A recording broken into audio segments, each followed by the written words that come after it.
Good afternoon, Fantasy World. Welcome to the Fantasy Roundup on bet.nola.com. Zach Ewing alongside Spencer, the guru, Urquhart, with you on this Tuesday of Thanksgiving week. We are rapidly approaching fantasy football playoffs, so it's getting real, Spencer. Yes, sir. Yeah, that time of year, crunch time. It's gonna be fun, man. I had a good week this past week, setting up for the stretch runs. Hopefully, keep the momentum going heading into the playoffs. I had, in my biggest cash league, I had the most frustrating Monday night experience, which I will explain a little later, but I'm going to save that. I'm just going to tease that. In the meantime, we will invite you to leave your comments, your questions. We'll get to them as they come in on your lineups or your waiver wire pickups or whatever you want to talk about. We will also get to our top scorers from last week, our MVPs from last week, our waiver wire targets, DFS values, and our sleepers for week 12. So a jam-packed 30 to 45 minutes or so coming at you here on the Fantasy Roundup on bet.nola.com. We are brought to you by the Caesar Sportsbook, and we'd like to invite you to go ahead and download your Caesar Sportsbook app. Expect mobile betting to go live sometime around the first of the year, sometime in January. You can go to nola.com/Caesars, download your app, get your deposit bonus. Don't even have to deposit any money yet if you don't want to. But if you do, you'll be 100% ready to bet, and you can get that bonus in your account as well, that $100 bonus, all by going to nola.com/Caesars. So go ahead and do that. And when you're done, come back, drop us a fantasy question, hit like, hit subscribe, and stay with us for the next 45 minutes or so. Spencer, let's start with the top scorers from week 11. And there were some big-time scorers this week. A lot of them coming from that Sunday night game between the Chargers and Steelers, which, especially on the Chargers side, just huge points everywhere. So let's start there with the top scoring quarterbacks from week 11, and it is Justin Herbert of the Chargers at 34.28 points. And Aaron Rodgers just behind him for the Packers. He had kind of a coming out. And then Jalen Hurts, he's becoming a staple in the top 5. Yes, indeed. Yeah, this is the top 3 weren't too surprising there. I figured Aaron Rodgers would bounce back in a good matchup against Minnesota. Herbert, really nice to see him at the top again. He had a tough one against Pittsburgh on paper, but he exploited it and actually had one of his best games of the year. Helped me out in a bunch of leagues. Hurts really hurt the Saints in that game. Man. He just ran all over them. That was kind of interesting. I wasn't expecting him to do quite that good. And then Cam Newton and Kirk Cousins, I figured Kirk would do good in a potential shootout with Rodgers. But Cam, man, I was saying they would go get Cam last week, and those that did, bravo, there you go. He had a really nice game and showed his former head coach Ron Rivera that he still got it. And I mean, anytime a quarterback gets you a 20-yard touchdown run, as Cam did in the first half, he's gonna have a good day. Interesting question here, though. Where do you rank Cam for the rest of the season? Is he your top 10 quarterbacks, your top 15 quarterbacks? Where do you slot him? Yeah, he's close to top 10 at this point, considering his running ability. I would say he's probably more like top 15. I think he'll have some dud weeks mixed in moving forward. I don't think he'll be super consistent, but he does have that rushing floor, so I think I'll say top 12. I'll go top 12. And so he's in streamer territory in a normal league. Correct. Yeah. He's a high-end streamer in single QB leagues, and at this point, I'd say a must start in superflex formats. And yeah. I mean, I think I have him in a superflex league, and I think that's the way to go with him. Top scoring running backs for week 11. And this one is just by far the biggest week of the year, frankly. Jonathan Taylor with his 5 touchdowns, 53.4 fantasy points. 53 points. I mean, if you were facing him and survived, let us know in the comments, because that would be or if you had him and somehow lost, because it's just fantastic. 5 touchdowns for Jonathan Taylor. No other player has even topped 48 points in a week this year. So I think Derrick Henry had a 47.7. Tyreek Hill had like a 47.6 one week. So Jonathan Taylor, the highest score in a game by more than 5 points. And then Austin Eckler, most weeks he'd be your headliner, 4 touchdowns in Sunday Night Football and 6 catches and all that. And he's a distant second on this list. But all of these names are guys who are must-start RB1s every single week.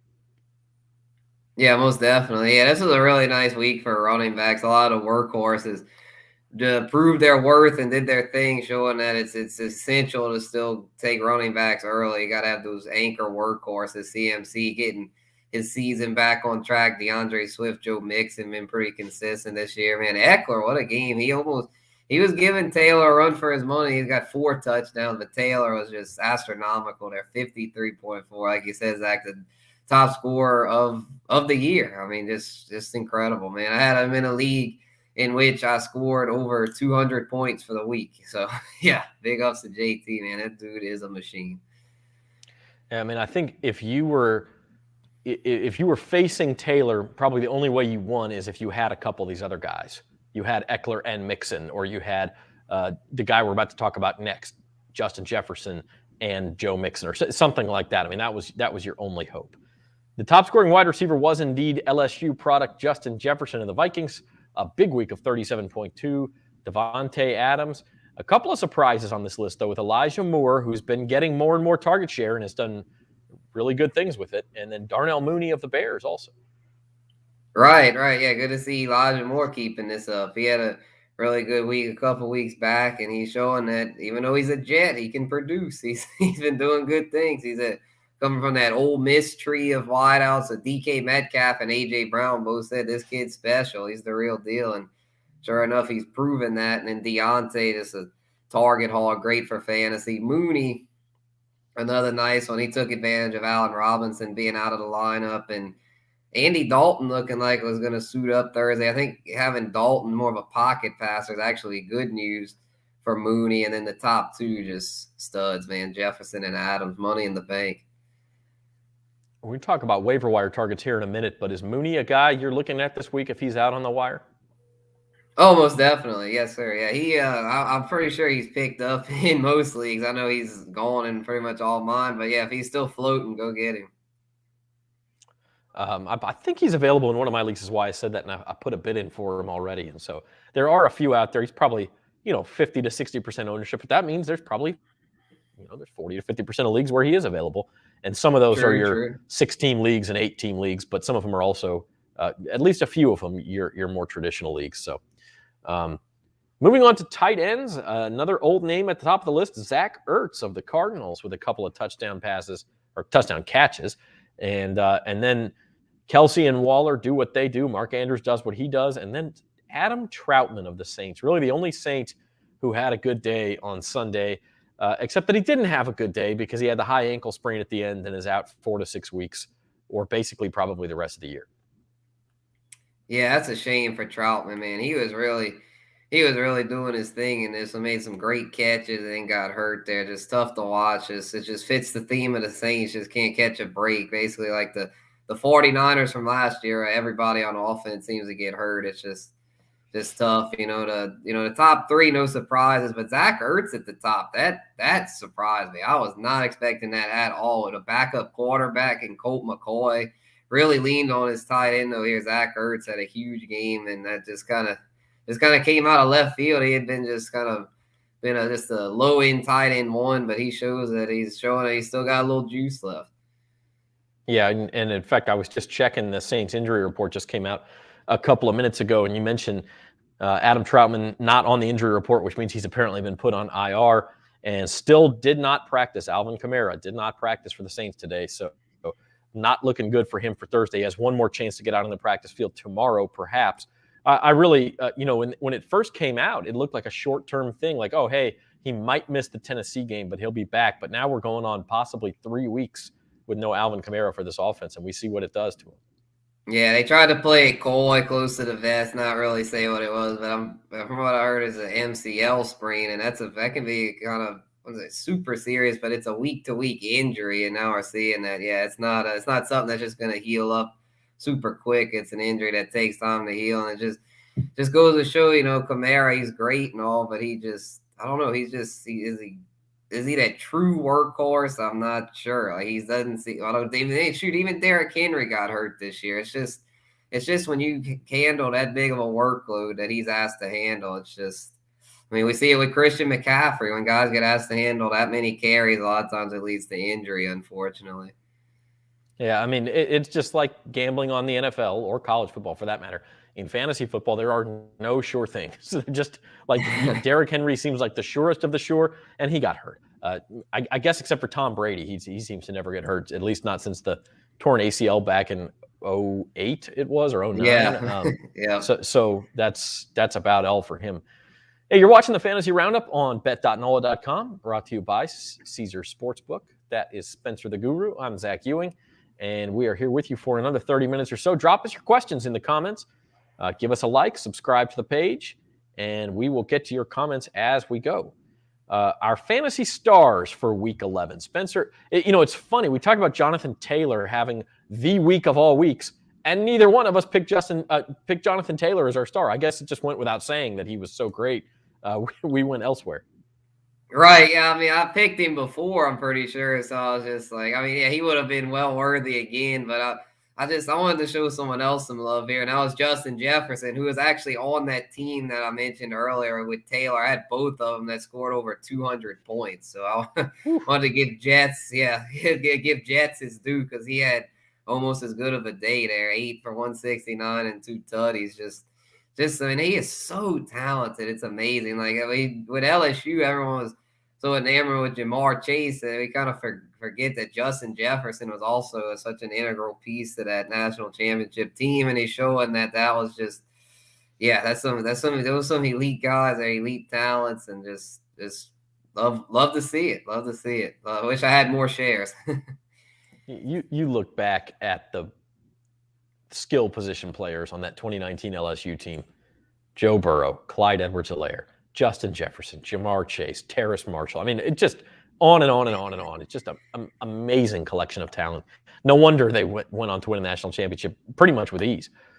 My fantasy star and my fantasy rant coming in the same package. Austin Eckler of the Chargers saved my butt on Sunday night, or so I thought. So I have a league, and this is why I went with Eckler instead of Taylor, because he saved me. I have a league that's higher scoring than most. The yardage is a little skewed. You get bonuses for long touchdowns. It just, instead of, say, 120 points being a good week or 130 points, more like 200 points is a good week.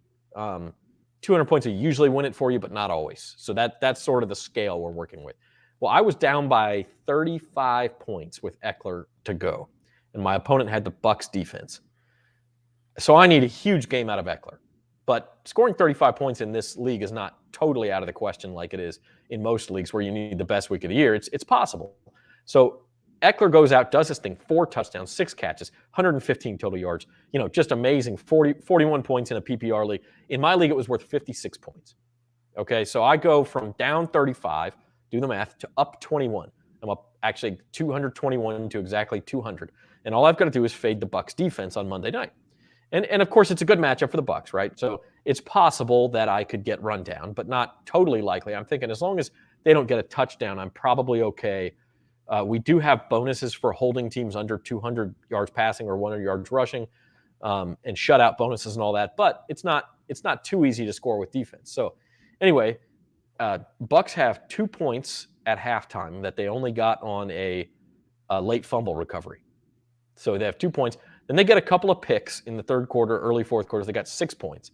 I'm still at the point where I'm good. I've got a 15-point cushion. The Giants hadn't racked up a ton of yards, but they had enough to where the guy was going to get like 10 bonus points for yardage. But I had a 15-point lead. It's the last 2 minutes of the game, and I thought, even if they take a sack or something, I'm still good here. I have a bonus here as long as they don't get that pick 6. And so that's all I'm looking for, is don't get that pick 6. Well, Giants didn't throw a pick 6, but as you may recall, if you were watching this game and this is the only reason you'd be watching it, is for fantasy or gambling purposes at the end. But Daniel Jones took sacks on both of his last 2 dropbacks.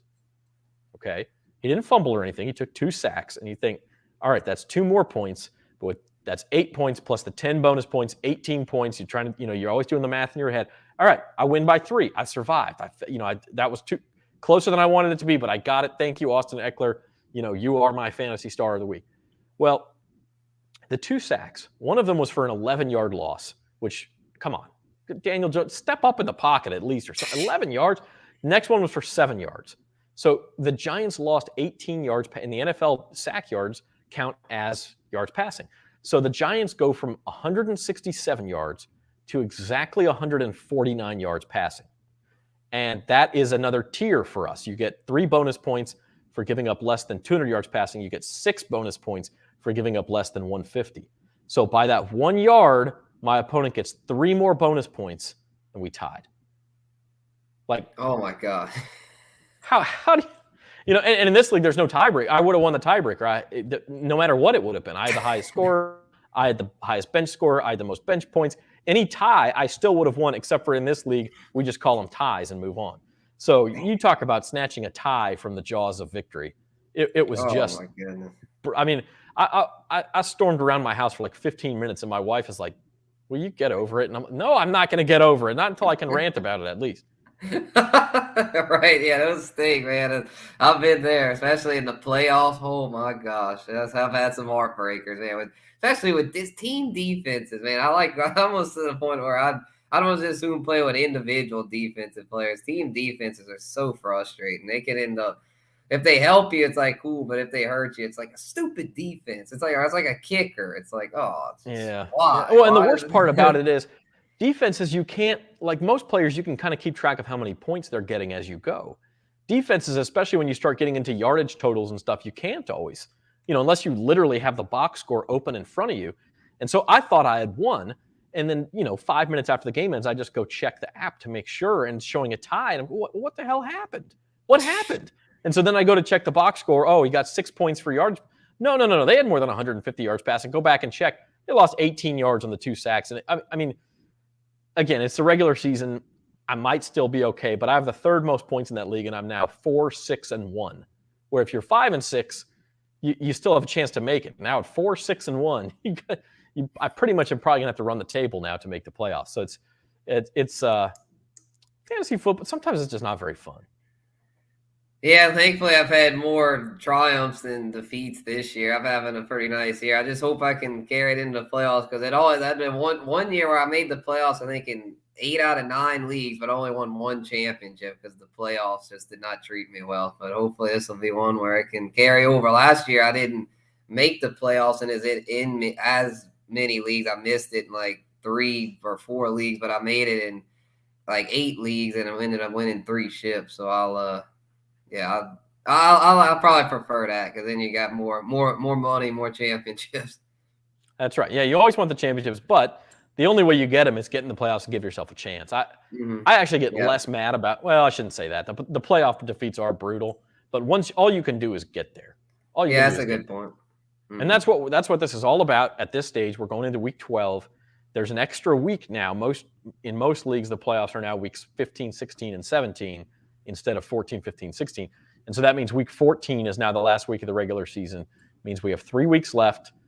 So if you're trying to make a push, leave us a comment. We'll try to get to you a trade question. And most trade deadlines have passed, I guess, but a waiver question or a start-sit question, and we will get to you as they come in. Speaking of waivers, our Week 12 waiver targets here on the Fantasy Roundup. Spencer, what do you have for us?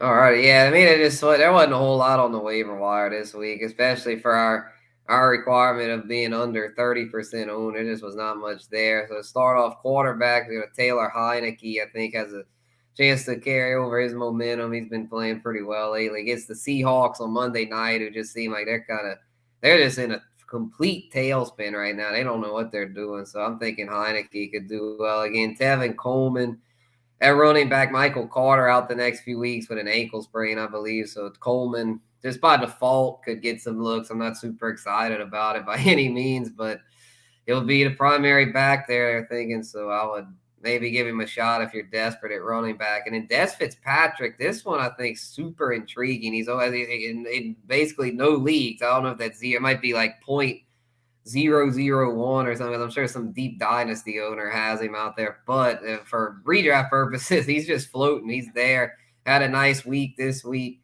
It was overall a rough week for the Tennessee offense. He's young, A.J. Brown's banged up, Julio Jones is on IR. Somebody's got to catch passes there with their running game not being what it once was. And I'm thinking Fitzpatrick might have the most upside out of those young guys there in that receiving corps.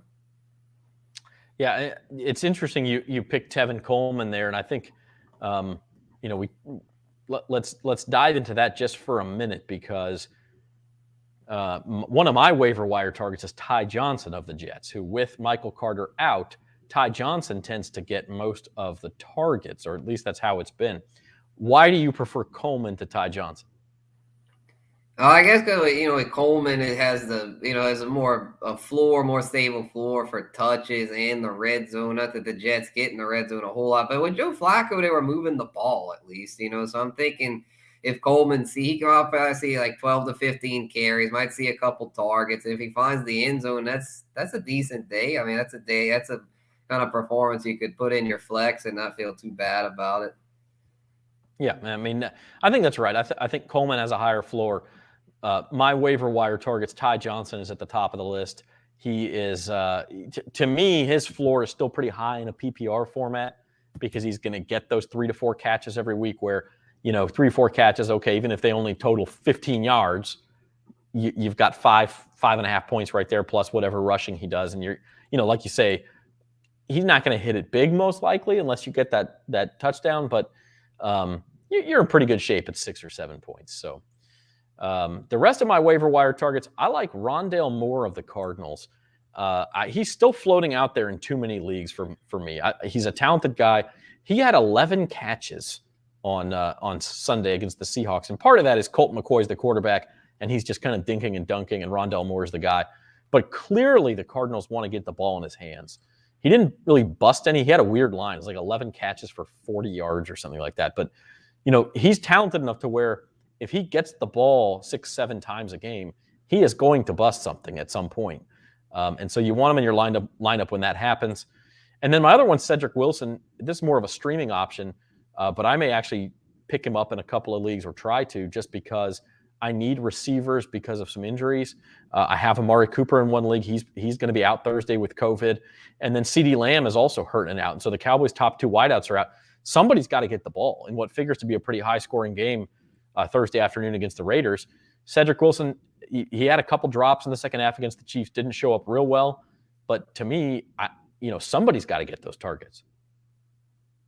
Yeah, for sure. Yeah, I think Wilson could be a nice DFS dart throw flex, deep flex, for any flex, like regular leagues, because he's, going to see those targets like that with Cooper out. Rondale, I know he did pretty well, man. He's just hard to trust. He saw it off well, and I mean, he might be worth a bench spot. It's just hard for me to trust him, especially if Nuke Hopkins can come back there. And Ty Johnson could be good for PPR, seeing the main receptions.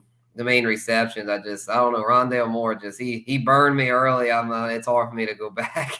I had him early and dropped him too, and ended up picking up Rashad Bateman, who's been more consistent.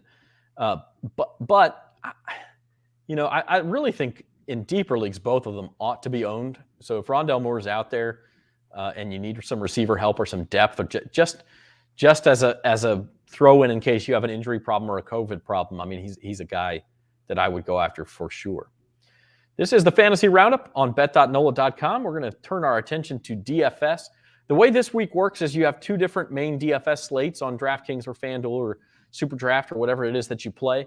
One of them is the Thanksgiving Day slate, and so you got 3 games to choose from. You got Bears-Lions in the morning, probably not taking a whole lot from that. Then you have Cowboys-Raiders in the afternoon, and then, of course, Bills-Saints in the evening. And so that's one of your slates. And then you have your regular Sunday afternoon slate where everything but the Sunday night game, all the noon games and the 3 p.m. games go into a basket, and you can pick guys from that. So having said that, Spencer, it looks like all your guys are from the Sunday slate here.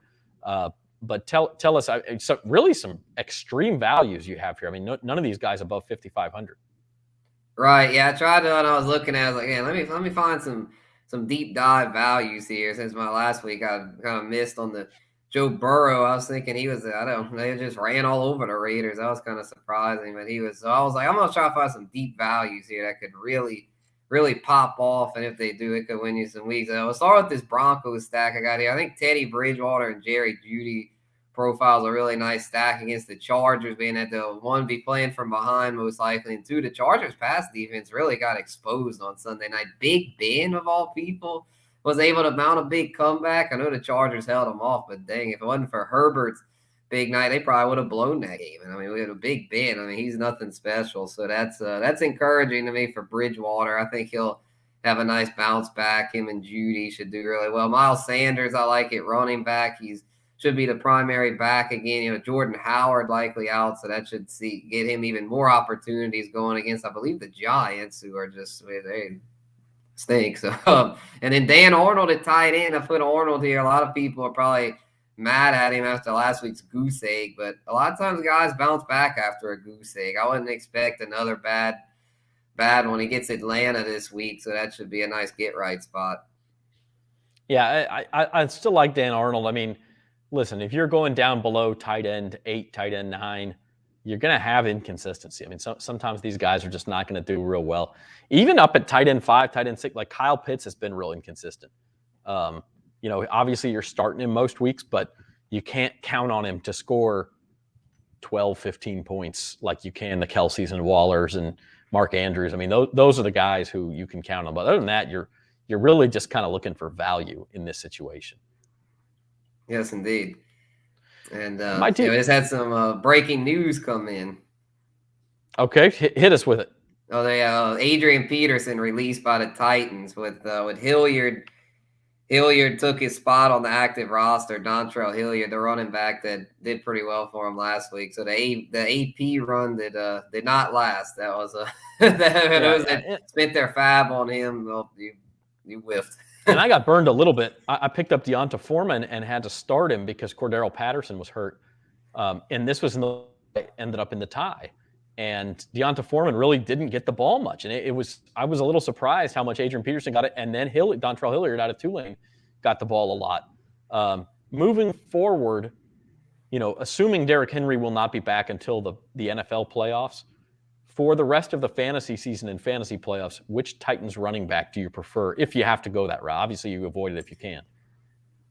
Right. Yeah, I guess I'm still going Foreman and hoping this Hilliard guy might be it. I honestly don't know. McNichols could be back too. He was out this week with a concussion, so maybe McNichols for PPR. Probably McNichols. Yeah. He's going to get the receptions, and then Foreman and the other dude Hilliard are probably going to cancel each other out. It's not one of those situations that you really want to rely on, like I said, but if you have to because of injuries or there's a couple of bye weeks left or whatever else, Foreman, I feel conflicted because I still feel like Foreman has done the most with the opportunities he's gotten. He just hasn't seen the ball that much. And so I don't know if that's, hey, he's not a good pass blocker. We can't trust him in that situation. And so that's why he's not in there as much as these other guys. But when he has gotten the ball, he's been more productive with it than any of the other guys. Mm-hmm. Yeah, he had a good week. I thought he was going to have another good one this week. He had a good week, but in week 10, and didn't carry it over. But he could maybe still be okay. It's just his track record, though, is not very promising, though. So, I wouldn't bank on anything too big. It's amazing how many backfields have just gone to complete this abyss. It's in the abyss. It's just these backfields that are like the Bills, the Jets, the Titans, the 49ers that you don't know what to do. Just don't even want to touch them. I mean, like you can't, you don't want to rely on any of those guys because you just know you're going to pick the wrong one. And even some of the guys you can count on are getting carries siphoned away. Antonio Gibson loses carries every week. Leonard Fournette, we knew that was going to happen, loses carries every week. So it's not real great out there unless you have one of the real stars. Moving on to my DFS picks, I went with one of your guys there, Elijah Moore from your. I guess you didn't pick Elijah Moore. We had him in the leaders, but I mean for 5,600, I'm looking at Elijah Moore again against the Texans. It's a good matchup for the Jets. Figures to be a game where they might put up some points.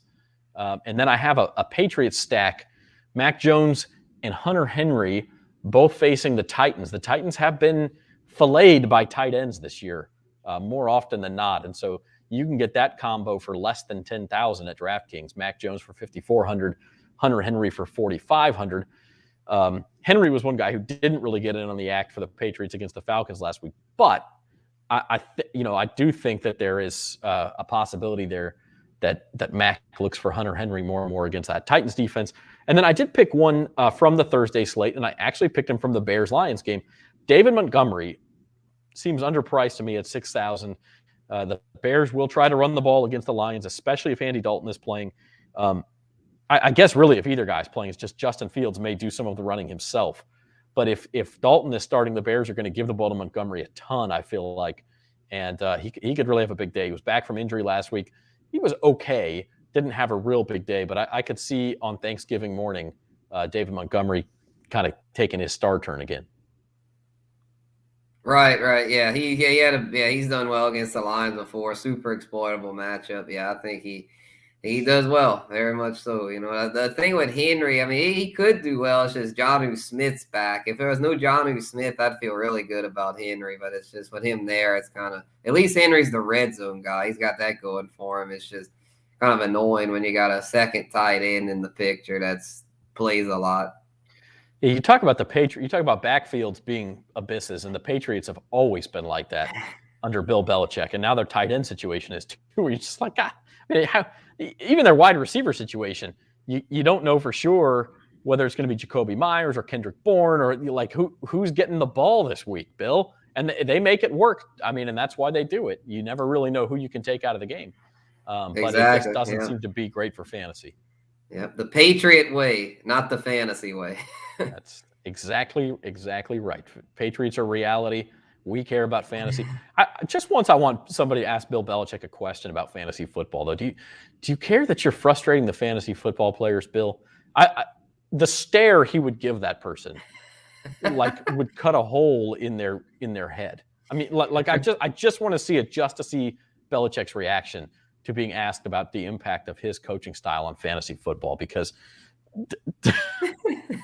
the question remains, I would not volunteer for the job because you may never recover, but somebody be brave and get it done. Right. Or I've heard the theory about that Belichick, he purposely does that, and he plays fantasy, and he knows like where Ramondre's going to get a bunch of the carries. All right, I'm putting him in my lineup. And they're like, what is this guy doing? But it's like he knows who's going to do well that week. Yeah, I mean, sometimes you wonder about coaches like that. Austin Eckler, speaking of Austin Eckler, is a perfect example of that. He's a guy who plays fantasy and is really pretty vocal about it. And there was the one week he had an injury and he was limited in practice, and he shared a screenshot of his own fantasy lineup with himself in it to say, go ahead and start me this week. I'll be good. And he scored a touchdown that week. And so you see a guy like that score 4 touchdowns, and you just wonder, he gets around the end zone. He's got a nose for the end zone a little bit more than another player, because not only does he want to score, but he got to get those fantasy points, baby. I know, right? Yeah, he's just recently started this too. I noticed his touchdowns have spiked a lot this year. It's like, good deal, Austin. Keep playing fantasy. Keep getting those tutties, man. Yeah, unless you're playing against him, then you don't. Then you need him to cool it. But yeah, no, it's a pretty, and especially like on a Sunday night when they're playing, you wonder, is he behind by like 20 points and he's got himself left and he just knows he's got to go off. Where if it's a noon game, the rest of my team will be fine. I'll do what I need to do. But a Sunday night situation just makes you wonder. Yeah, I'm down by one. Throw me the touchdown. Don't hand it off. I need that one PPR point. Yeah, that's right. Call the shovel pass, coach. Yeah. Speaking of trying to win matchups, sometimes you're in a pickle. You don't have your regular lineup ready to go because of injuries or bye weeks or COVID or whatever the case might be. And you need to scour the wire, or you need to go deep on your bench and decide who to start or sit. And that's what we have sleepers for. Our Week 12 sleepers. Spencer, forget Odell Beckham Jr. Spencer's got Van Jefferson on the mind. Right. Because I still think Odell Beckham's he's not going to be all that familiar with the offense. I mean, he's still going to have plays where he has to probably take plays off, and he's still learning. I don't think he's going to magically learn the system over the 1 week, the bye week. So I'm thinking Van Jefferson still sees a lot of those deep looks, and with no Robert Woods, he could see more intermediate looks as well. So while Cooper Kupp's the clear target hog, it's like we all know. I mean, they got to shadow him, I'm sure, with the they're going to put their best guy on in there at Green Bay. I still think Cup will do well, but Jefferson's somebody that I think he's a really good sleeper. And what I have is I think it's going to be the shootout of the week there. I mean, the Rams and the Packers. I don't think it's going to disappoint like last week's, what we thought was going to be a big shootout between the Chiefs and Cowboys. I see this one. This one's going to be, I think, in the 30s on both sides. And my sleeper of the week, I'll just call him Albert O. I'll attempt it. Albert Okwuegbunam. I butchered that. He went to Mizzou too, so I should really know. But everybody just calls him Albert O. With the Broncos, another team that really we talk about the Chargers' pass defense, and they've been killed by tight ends, and Albert O is a guy who they take deep shots with him. You talked about Bridgewater and Judy. Bridgewater actually throws for more air yards than you would think. He's in the top 10 in the NFL, and meaning basically he's going deep. He's not throwing these short little passes and letting the receiver do the work. He's going deep, and that's the type of player Albert O is. He's a big physical tight end, not quite as much of a specimen as Kyle Pitts, but that type of player. And so I think Albert O, if you need a tight end, if you're in a situation where you're, do I start Conklin or Arnold or I picked up Troutman last week, and now all those guys are gone. Like I like Albert O. Yeah, he could do okay here. Yeah, he's a talented player. Just with Noah Fant in front of him, kind of caps his upside. But you never know. I mean, if that game ends up kind of a high scoring affair, like I'm thinking, then he could be a nice plug and play.